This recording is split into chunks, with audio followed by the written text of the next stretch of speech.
ನಮಸ್ತೆ ಮಕ್ಕಳೇ, ನಾವಿವತ್ತು 9ನೇ ತರಗತಿಯ ಸಮಾಜ ವಿಜ್ಞಾನ ಪಾಠವನ್ನು ತೆಗೆದಿರುವುದು. ಎಲ್ಲರಿಗೂ ಸ್ವಾಗತ. ಸಮಾಜ ವಿಜ್ಞಾನದ ಪಾಠಕ್ಕೆ ಎಲ್ಲರಿಗೆ ಸ್ವಾಗತ. ನಾವು 9ನೇ ಕ್ಲಾಸಿನ 2ನೇ ಭಾಗದಲ್ಲಿ 4 ಅಧ್ಯಾಯಗಳನ್ನು ಪೂರ್ತಿಗೊಳಿಸಿದೆವು.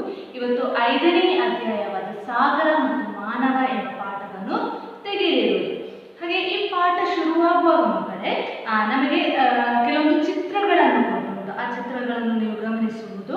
ಇದು ಹೇಳಿದರೆ ಈ ಚಿತ್ರಗಳು ನಮ್ಮ ಯಾವುದು ಸಮುದ್ರದ ಭಾಗ, ಅಲ್ಲಿಯ ಜನರ ಜೀವನ ಮತ್ತೆ ಸಮುದ್ರದ ಇದರಲ್ಲಿರುವ ಚಿತ್ರಗಳಾಗಿದೆ ನಿಮಗೆ ಕೊಟ್ಟಿರುವುದು.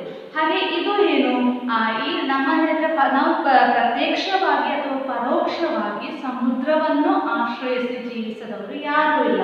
ಈಗ ಕೆಲವು ಮನುಷ್ಯರಾದ್ರೆ ಏನಾಗ್ತಾರೆ, ಸಮುದ್ರವನ್ನು ಆಶ್ರಯಿಸಿ ಅದನ್ನು ಯಾವುದು ಅವರ ಜೀವನವನ್ನು ಸಾಗಿಸೋರು. ಕೆಲವರು ಏನ್ ಮಾಡ್ತಾರೆ, ಸಮುದ್ರ ಇದು ಏನು ಮಾಡೋದು, ಆಹಾರಕ್ಕೋಸ್ಕರ ಅಲ್ಲ, ಕೆಲವರು ಆಹಾರಕ್ಕೋಸ್ಕರ ಸಮುದ್ರವನ್ನು ಆಶ್ರಯಿಸಿರುವುದು. ಹಾಗೆ ಇಲ್ಲಿ ಇನ್ನೊಂದು ಚಿತ್ರ ಕೂಡ ಕೊಟ್ಟಿರುವುದು ಮಕ್ಕಳೇ, ಅದನ್ನು ಅದು ಯಾವುದು, ನಮ್ಮ ಬಾಹ್ಯಾಕಾಶದಿಂದ ನೋಡುವಾಗ ಭೂಮಿಯ ಕಂಡುಬರುವ ಚಿತ್ರವಾಗಿದೆ. ಹೇಳಿದ್ರೆ ನಮಗೆ ಈ ಚಿತ್ರದಲ್ಲಿ ಏನಾಗಿ ಕಾಣಬಹುದು, ಬಾಹ್ಯಾಕಾಶದಿಂದ ಭೂಮಿಯನ್ನು ನೋಡುವಾಗ ಭೂಮಿಯು ಒಂದು ಏನಾಗಿದೆ, ನೀಲ ಗೋಳದ ಅಥವಾ ನೀಲ ಗ್ರಹದ ಹಾಗೆ ಕಾಣ್ತಾ ಉಂಟು. ಆಗ ಇದರಲ್ಲಿ ಎದ್ದೆದ್ದು ಕಾಣುವ ಕೆಲವು ಪ್ರದೇಶಗಳು ಎದ್ದು ಕಾಣ್ತವೆ. ಆಗ ಇದೆಲ್ಲ ಯಾವುದು, ನಮ್ಮ ಭೂಖಂಡಗಳಾಗಿವೆ ಅಲ್ಲ. ಹಾಗೆ ಇದೆಲ್ಲ ನಮ್ಮ ಭೂಖಂಡಗಳಾಗಿವೆ.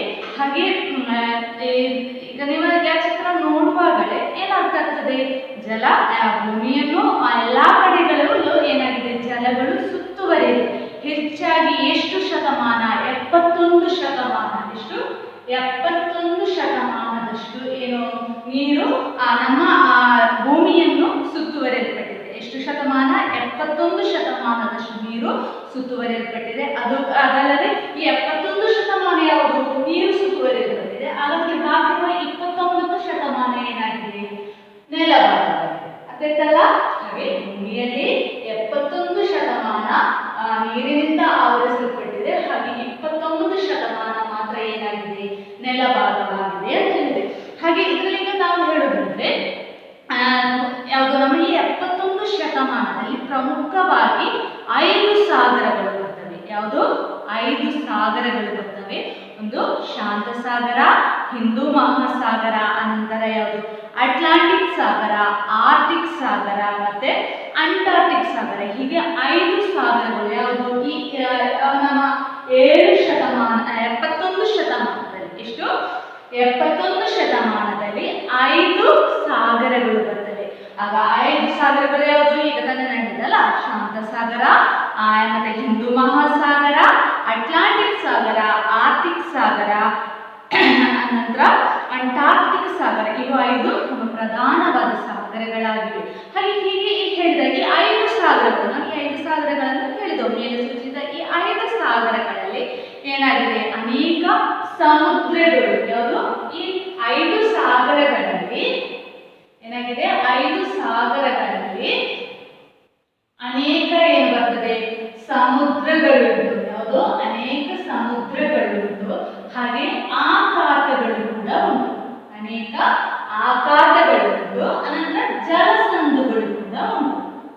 ಅದೇ ತರ ಈ 5 ಸಾಗರಗಳಲ್ಲಿ, ಸಾಗರ ಭಾಗದಲ್ಲಿ ಸಮುದ್ರಗಳು ಒಳಗೊಂಡಿದೆ, ಆಘಾತಗಳು ಒಳಗೊಂಡಿದೆ, ಹಾಗೆ ಜಲಸಂಧುಗಳು ಕೂಡ ಒಳಗೊಂಡಿದೆ ಅಂತ ನಮಗೆ ಹೇಳ್ಬೋದು. ಹಾಗೆ ಈ 3 ಭಾಗಗಳು ಈ ಯಾವುದು 5 ಸಾಗರಗಳಲ್ಲಿ ಒಳಗೊಂಡು ಬಂದಿದೆ.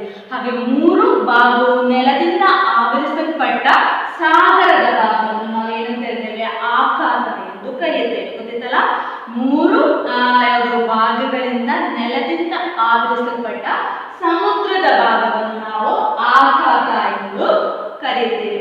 ಹಾಗೆ ಜಲಸಂಧು ಏನಾಗಿರ್ಬೋದು, ಇದು ಕೂಡ ಹಾಗೆ ಹೆಚ್ಚು ಕಡಿಮೆ ಸಮಾಂತರವಾಗಿರುವ, ಏನು ಹೆಚ್ಚು ಕಡಿಮೆ ಸಮಾಂತರವಾಗಿರುವ 2 ಭೂಭಾಗಗಳ ಎಡೆಯಲ್ಲಿ, ಯಾವುದು 2 ಭೂಭಾಗಗಳ ಎಡೆಯಲ್ಲಿರುವ ಅಗಲ ಕಿರಿದಾದ ಸಾಗರದ ಭಾಗವನ್ನು ನಾವೇನಂತ ಹೇಳ್ತೇವೆ, ಜಲಸಂಧು ಎಂದು ಕರೀತೇವೆ. ಗೊತ್ತಿತ್ತಲ್ಲ, ಸಾಮಾನ್ಯವಾಗಿ 2 ಭೂಭಾಗಗಳ ಎಡೆಯಲ್ಲಿ ಬರುವ ಅಗಲ ಕಿರಿದಾದ ಸಾಗರದ ಭಾಗಗಳನ್ನು ಜಲಸಂಧು ಎಂದು ಕರೆಯುತ್ತೇವೆ.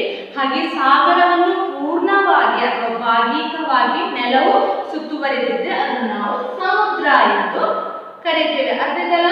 ಹಾಗೆ ನನಗೆ ಹೇಳಿದಾಗೆ ನಮ್ಮ ಭೂಮಿಯಲ್ಲಿ 3 ಶತಮಾನದಲ್ಲಿ 71 ಶತಮಾನ ಏನಾಗಿದೆ, 71 ಶತಮಾನ ನೀರು ಆವರಿಸಲ್ಪಟ್ಟಿದೆ. ಅದರಲ್ಲಿ ಬರುವ ಬಾಕಿ ಉಳಿದ ಭಾಗವಾಗಿದೆ ಯಾವುದು, ನಮ್ಮ ಏನಾಗಿದೆ ಈ 29 ಶತಮಾನವಾಗಿದೆ ನೆಲಭಾಗ ಆಗಿದೆ. ಹಾಗೆ ಈ 71 ಶತಮಾನದಲ್ಲಿ 5 ಸಾಗರಗಳಿವೆ. ಎಷ್ಟು? 71 ಶತಮಾನದಲ್ಲಿ 5 ಸಾಗರಗಳಿವೆ. ಈ 5 ಸಾಗರಗಳಲ್ಲಿ ಪ್ರಮುಖವಾದದ್ದು ಏನಿದೆ, ಶಾಂತ ಸಾಗರ, ಅಟ್ಲಾಂಟಿಕ್ ಸಾಗರ, ಹಿಂದೂ ಮಹಾಸಾಗರ, ಹಾಗೆ ಅಂಟಾರ್ಟಿಕ್ ಸಾಗರ, ಹಾಗೆ ಆರ್ಟಿಕ್ ಸಾಗರ. ಇದಿಷ್ಟು 5 ಪ್ರಮುಖವಾದ ಸಾಗರಗಳಿವೆ. ಹಾಗೆ ಈ 5 ಸಾಗರಗಳಲ್ಲಿ ಸಮುದ್ರ, ಆಕಾಶ, ಜಲಸಂಧು ಎಂಬ ಭಾಗಗಳು ಕೂಡ ಒಳಗೊಂಡಿದೆ ಅಂತ ಎಲ್ಲರಿಗೂ ಅರ್ಥ ಆಯ್ತಲ್ಲ? ಹಾಗೆ ಇಲ್ಲಿ ಯಾವುದು ಜಾಗತಿಕ ಸಾಗರಗಳಲ್ಲಿ ಈ 5 ಸಾಗರಗಳು, ನಾವು 5 ಸಾಗರಗಳು ಉಂಟಂತ ಹೇಳಿದ್ದೇವೆ. ಆ 5 ಸಾಗರಗಳನ್ನು ನಮ್ಮ ಪಾಠ ಪುಸ್ತಕದಲ್ಲಿ 67ನೇ ಪುಟದಲ್ಲಿ ಅದರ ಪೂರ್ಣವಾದ ಮಾಹಿತಿಗಳನ್ನು ಕೊಟ್ಟುಂಟು. ನೀವು ಅದನ್ನು ನೋಡಿ ಅರ್ಥ ಮಾಡಿಕೊಳ್ಳಿ. ಅರ್ಥಾಯ್ತಲ್ಲ? ಜಾಗತಿಕ ಸಾಗರಗಳನ್ನು ಒಂದು ನೋಟದಲ್ಲಿ ಅಂತೇಳಿ ನಮ್ಮ ಪಾಠ ಪುಸ್ತಕದಲ್ಲಿ 67ನೇ ಪುಟದಲ್ಲಿ ಕೊಟ್ಟುಂಟು. ಅದನ್ನು ಆ ಸಾಗರಗಳನ್ನು ಪ್ರಮುಖವಾಗಿ ನೋಡುವುದು, ಅದರ ವಿಸ್ತೀರ್ಣ, ಮತ್ತೆ ಅದರಲ್ಲಿ ಉಂಟಾಗುವ ಯಾವುದು ಹೆಚ್ಚು ಆಳ ಇರುವ ಪ್ರದೇಶಗಳು, ಇದರ ಕುರಿತು ಹೆಚ್ಚಿನ ಮಾಹಿತಿಗಳನ್ನು ಕೊಡಲಾಗಿದೆ. ಅದನ್ನು ಪಾಠ ಪುಸ್ತಕ ನೋಡಿ ಏನ್ ಮಾಡುವುದು, ನೀವು ಅರ್ಥ ಮಾಡಿಕೊಳ್ಳಿ. ಇನ್ನು ಬರುವುದು ನಮ್ಮ ದ್ವೀಪಗಳು ಮತ್ತೆ ಉಪದ್ವೀಪಗಳು. ಯಾವುದು ದ್ವೀಪಗಳು ಮತ್ತೆ ಉಪದ್ವೀಪಗಳು.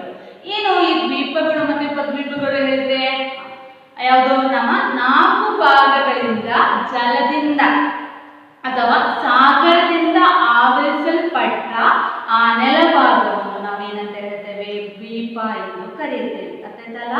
4 ಭಾಗಗಳಿಂದ ಸಾಗರದಿಂದ ಆವರಿಸಲ್ಪಟ್ಟ ನೆಲಭಾಗವನ್ನು ನಾವು ದ್ವೀಪ ಎಂದು ಕರೆಯುತ್ತೇವೆ. ಹಾಗೆ ಉಪದ್ವೀಪಗಳು ಹೇಳಿದ್ರೆ 3 ಭಾಗಗಳಿಂದ ಸಾಗರದಿಂದ ಆವರಿಸಲ್ಪಟ್ಟ ನೆಲಭಾಗವನ್ನು ಉಪದ್ವೀಪಗಳು ಎಂದು ಕರೀತೇವೆ. ಅರ್ಥಾಯ್ತಲ್ಲ? ಅದರ ತಪ್ಪದ್ದು ನಮಗೆ ಹೇಳುವಾಗ.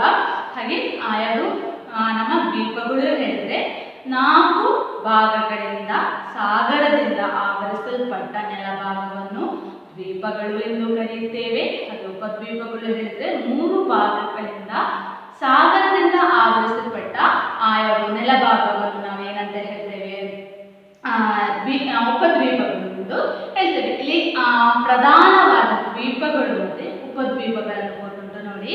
ಅದನ್ನು ಚಿತ್ರ ಪಟ್ಟಿಯಾಗಿ ಕೊಟ್ಟುಂಟು. ಪಟ್ಟಿ ನೋಡಿ ಅದನ್ನು ಅರ್ಥ ಮಾಡಿಕೊಳ್ಳುವುದು. ಯಾವುದೆಲ್ಲ ನಮ್ಮ ದ್ವೀಪಗಳು ಮತ್ತೆ ಉಪದ್ವೀಪಗಳು ಯಾವುದು ಅಂತೇಳಿ ಅದನ್ನು ನೋಡಿ ಅರ್ಥ ಮಾಡಿಕೊಳ್ಳುವುದು. ಅದಾಯ್ತಲ್ಲ? ಹಾಗೆ ಮಕ್ಕಳೇ, ಈಗ ನಾವು ಸಾಗರದ ಕುರಿತು ಕಲ್ತುಕೊಂಡು, ಸಾಗರ ಜಲದ ಕುರಿತು ಕಲ್ತುಕೊಂಡು ಬರುವುದು. ಹಾಗೆ ಈ ಸಾಗರದ ಜಲದ ಪ್ರಧಾನ ವಿಶೇಷತೆಯಾಗಿದೆ ಯಾವುದು, ಉಷ್ಣತೆ. ಸಾಗರ ಜಲದ ಪ್ರಧಾನ ವಿಶೇಷತೆಯಾಗಿದೆ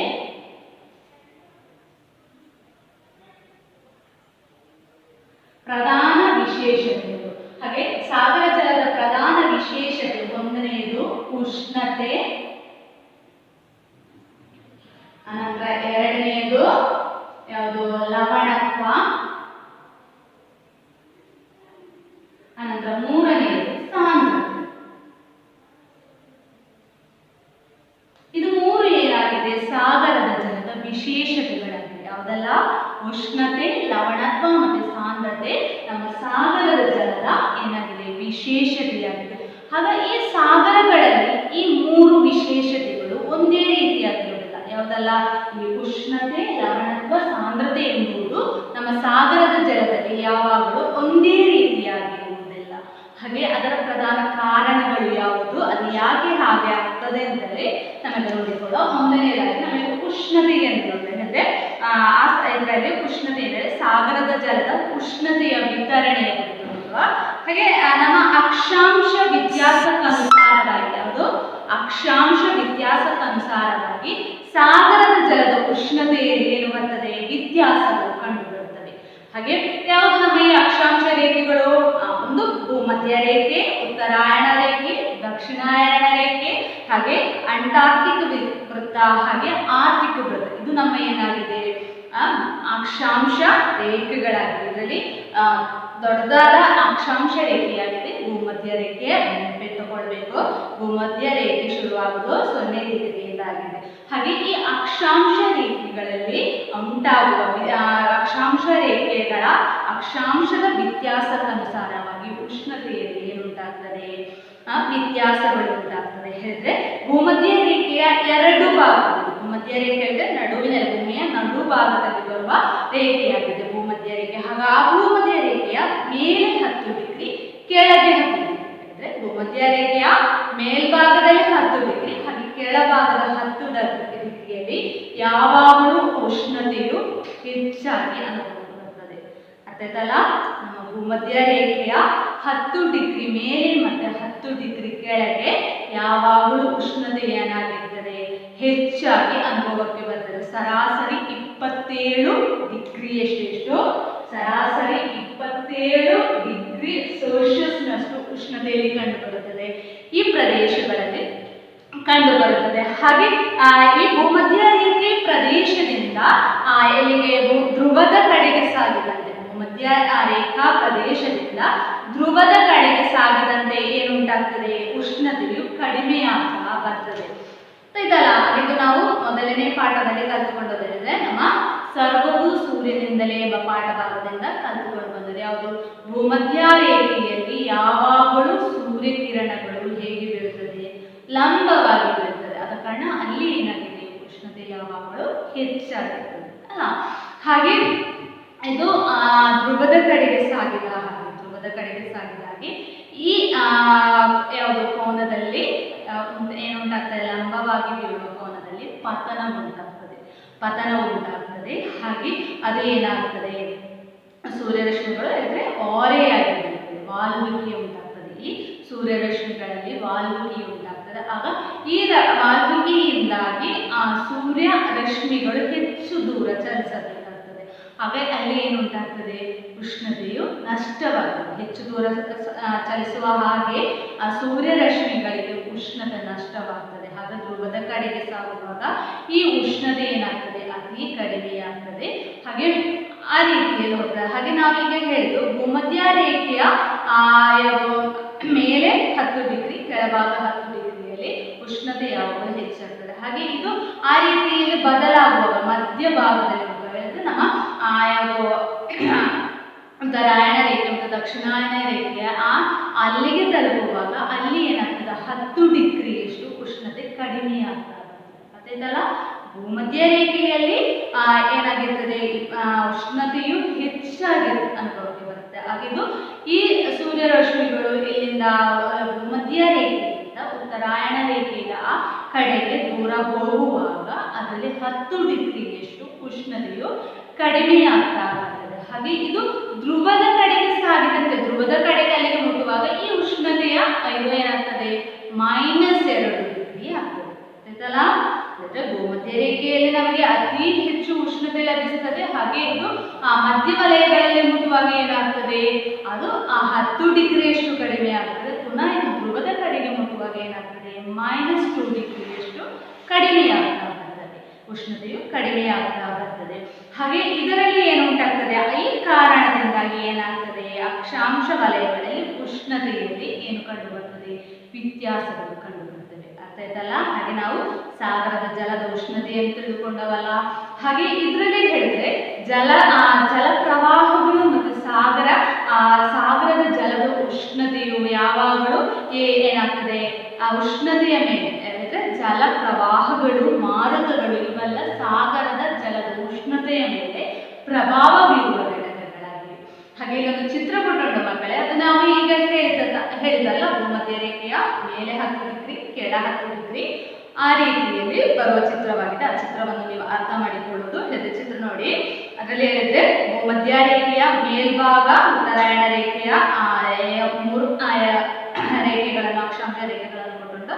ಅಲ್ಲಿಯ ಉಷ್ಣತೆಯ ವ್ಯತ್ಯಾಸಗಳು ಯಾವ ರೀತಿಯಲ್ಲಿದೆ ಅಂತೇಳಿ ಚಿತ್ರ ನೋಡಿ ಏನ್ ಮಾಡೋದು, ಅರ್ಥ ಮಾಡಿಕೊಳ್ಳುವುದು. ಅರ್ಥ ಆಯ್ತಲ್ಲ?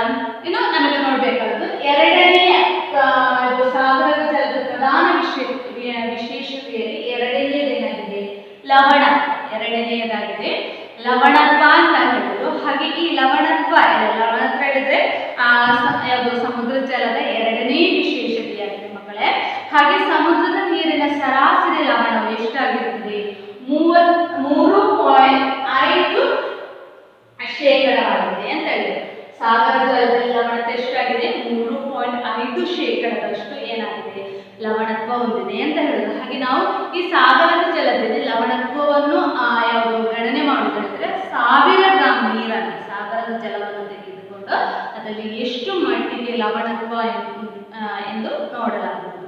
ಹಾಗೆ ಇದರಲ್ಲಿ ಈಗ 1000 ಗ್ರಾಂ ಯಾವುದು ಸಾಗರದ ಜಲವನ್ನು ತೆಗೆದುಕೊಂಡ್ರೆ ಅದರಲ್ಲಿ 35% ಏನು ಉಂಟಾಗ್ತದೆ?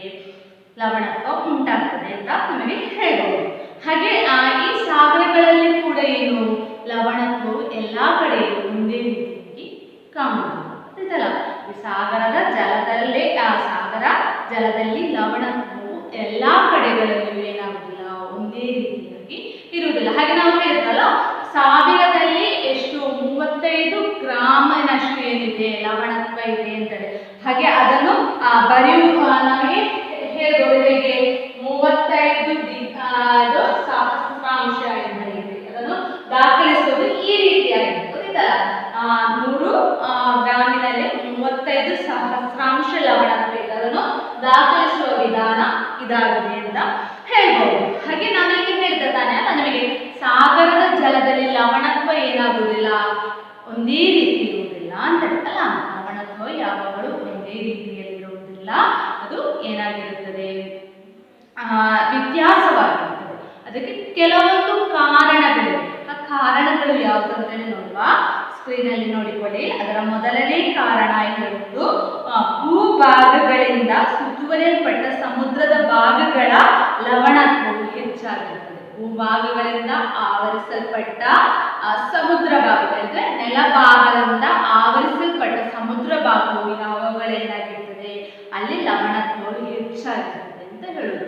ಹಾಗೆ ಹೆಚ್ಚಿನ ಪ್ರಮಾಣದಲ್ಲಿ ಬಾಷ್ಪೀಕರಣ ಅಥವಾ ನಡೆಯುವ ಪ್ರದೇಶಗಳಲ್ಲಿ ಲವಣತ್ವ ಹೆಚ್ಚಾಗಿರ್ತದೆ. ಏನಾಗಿರ್ತದೆ, ಬಾಷ್ಪೀಕರಣ ಎಂದು ನೀರು ಆವಿಯಾಗಿ ಹೋಗುವ ಪ್ರದೇಶ, ಆ ಪ್ರದೇಶಗಳಲ್ಲಿ ಏನಾಗಿರ್ತದೆ, ಲವಣತ್ವವು ಹೆಚ್ಚಾಗಿರ್ತದೆ ಅಂತ ನಮಗೆ ಹೇಳ್ಬೋದು. ಆ ರೀತಿಯಲ್ಲೇ ಹೆಚ್ಚಿನ ಪ್ರಮಾಣದಲ್ಲಿ ಮಂಜು ಏನಾಗ್ತದೆ, ಕರಗಿ ನೀರು ಬರುವ ಸಾಗರಗಳಲ್ಲಿ. ಈಗ ಕೆಲವೊಂದು ಪ್ರದೇಶಗಳಲ್ಲಿ ಧ್ರುವ ಪ್ರದೇಶ ಎಲ್ಲ ನೋಡುವಾಗ ಅಲ್ಲಿ ಏನಾಗ್ತದೆ, ಅಲ್ಲಿ ನಾವು ಆಗಲೇ ಹೇಳಿದ್ರೆ -ಡಿಗ್ರಿ ಉಷ್ಣತೆ ಇದ್ದಾಗ ಅಲ್ಲಿ ಈ ಮಂಜುಗಡ್ಡೆ ಎಲ್ಲ ಇರ್ತದೆ. ಉಷ್ಣತೆ ಕಡಿಮೆ ಆಗುವ ಮಂಜುಗಡ್ಡೆ ಎಲ್ಲ ರೂಪುಗೊಳ್ಳುತ್ತದೆ. ಅಷ್ಟು ಕಡಿಮೆ ಉಷ್ಣತೆ ಆಗುವ ಕಾರಣ ಆಗ ಅಲ್ಲಿ ಏನಾಗ್ತದೆ, ಅಲ್ಲಿಯ ಈ ಮಂಜುಗಡ್ಡೆ ಎಲ್ಲ ಕರಗಿ ಸಮುದ್ರಕ್ಕೆ ಬಂದು ಸೇರ್ತದೆ. ಆಗ ಈ ಪ್ರದೇಶಗಳಲ್ಲಿ ಲವಣತ್ವ ಏನಾಗಿರ್ತದೆ, ಕಡಿಮೆಯಾಗಿರ್ತದೆ. ಹಾಗೆ ಅನೇಕ ನದಿಗಳು ಬಂದು ಸೇರುವ ಪ್ರದೇಶಗಳಲ್ಲಿ ಕೂಡ ಏನಾಗಿರ್ತದೆ, ಲವಣತ್ವ ಕಡಿಮೆಯಾಗಿರ್ತದೆ. ನಾವು ಕಳೆದ ಕ್ಲಾಸಿನಲ್ಲಿ ನದಿ ಮುಖ ಎಂದು ತಿಳಿದುಕೊಂಡು ಅದು ಯಾವುದು, ಈ ನದಿಗಳು ಬಂದು ಸಾಗರಕ್ಕೆ ಬಂದು ಸೇರುವ ಪ್ರದೇಶವಾಗಿದೆ. ಇಲ್ಲಿ ಏನಾಗಿರ್ತದೆ, ಲವಣತ್ವ ಇರುತ್ತೆ. ವಿವಿಧ ಸ್ಥಳಗಳಿಂದ ನದಿಗಳು ಬಂದು ಸೇರುವ ಕಾರಣ ಅಲ್ಲಿ ಏನಾಗಿರ್ತದೆ, ನಮ್ಮ ಲವಣತ್ವವು ಕಡಿಮೆಯಾಗಿರ್ತದೆ. ಹಾಗೆ ಹೆಚ್ಚಿನ ಪ್ರಮಾಣದಲ್ಲಿ ಮಳೆ ಲಭಿಸುವ ಪ್ರದೇಶಗಳಲ್ಲಿ, ನಮಗೆ ಹೆಚ್ಚು ಮಳೆ ಲಭಿಸುವ ಪ್ರದೇಶಗಳಲ್ಲಿ ಕೂಡ ಏನಾಗಿರ್ತದೆ, ಲವಣತ್ವವು ಕಡಿಮೆಯಾಗಿರ್ತದೆ. ಆಗ ಇದು ಪ್ರಮುಖವಾಗಿದೆ. ಎರಡು ವಿಶೇಷತೆಯನ್ನು, ಸಾಗರ ಜಲದ ಎರಡು ವಿಶೇಷತೆಯನ್ನು ನಾವು ತೆಗೆದುಕೊಳ್ಳೋ, ಉಷ್ಣತೆ ಮತ್ತು ಲವಣತ್ವ. ಹಾಗೆ ಲವಣತ್ವ ಮತ್ತು ಉಷ್ಣತೆಯು ಎಲ್ಲಾ ಸಾಗರಗಳಲ್ಲಿಯೂ ಒಂದೇ ರೀತಿಯಾಗಿರುವುದಿಲ್ಲ. ಇನ್ನು ಮೂರನೇ ವಿಶೇಷತೆಯಾದ ಸಾಂದ್ರತೆ ನೋಡುವ. ಇದು ಕೂಡ ಸಾಂದ್ರತೆ ಕೂಡ ಏನಾಗಿರ್ತದೆ, ಎಲ್ಲ ಸಾಗರಗಳಲ್ಲಿಯೂ ಒಂದೇ ರೀತಿಯಾಗಿರುವುದಿಲ್ಲ. ಹಾಗೆ ನಮ್ಮ ಈ ಏನು ಉಷ್ಣತೆ ಮತ್ತು ಲವಣತ್ವ ಇದಕ್ಕೆ ಪ್ರಧಾನ ಕಾರಣವಾಗಿದೆ. ಯಾವುದಕ್ಕೆ, ಈ ಸಾಂದ್ರತೆಯ ಯಾವುದು ಅದು ಇದಾಗಿದೆ, ಅದರ ಅಸಮತೋಲನ ಉಂಟಾಗುತ್ತೆ. ಪ್ರಧಾನ ಕಾರಣ ಯಾವುದು, ಉಷ್ಣತೆ ಮತ್ತೆ ಲವಣತ್ವ.